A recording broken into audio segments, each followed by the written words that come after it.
J'étais chez Walt Disney et j'ai été étonné de voir comment était géré le mémorial, si vous voulez, de la souffrance des Indiens d'Amérique. C'est un spectacle qui s'appelle Buffalo, si vous voulez. C'est-à-dire que, pour vous donner une ordre d'idée, le mémorial de la Shoah pour les Indiens, c'est à Disney Village. Et alors que vous auriez vu ça, c'était exceptionnel. J'ai observé avec mes enfants, puis vous rentrez, on vous met un chapeau de cow-boy sur la tête, un peu l'équivalent d'un brassard nazi, et puis c'est parti pour 1 heure des commémorations avec Mickey dans le rôle de l'historien.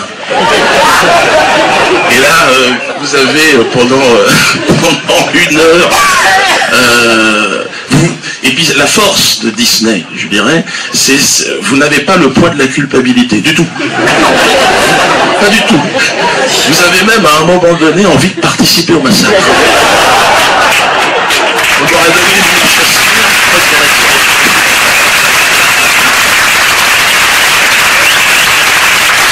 et alors le temps fort, évidemment, de tout ça, c'est quand Sitting Bull, le vieux chef indien, descend pour parler à Buffalo, pour lui dire bon, quand même, ça suffit. Vous avez tué 90% de mon peuple, ça serait bien si vous pouviez rentrer en Europe. Et là, il y a Mickey, Pluto, qui débarque et qui danse devant Sitting Bull avec 2 énormes castors géants. Donc là, j'ai pas très bien compris la signification des castors, mais ceux qui gèrent la Shoah devraient s'inspirer de Walt Disney.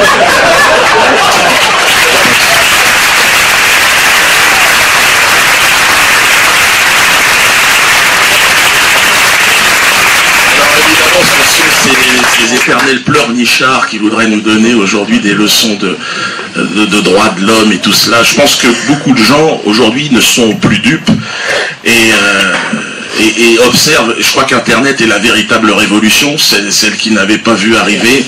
Nous sommes là, nous arrivons, la propagande médiatique, c'est fini. Alors il y a l'IFOP, encore les instituts de sondage encore, une sorte de levier qu'ils ont conservé. Ils font, alors c'est avec des questions de plus en plus fermées d'ailleurs. C'est-à-dire qui parmi ces 3 personnalités de gauche ferait selon vous un excellent président de la République? Marc Dutroux, Guy Georges ou François Hollande?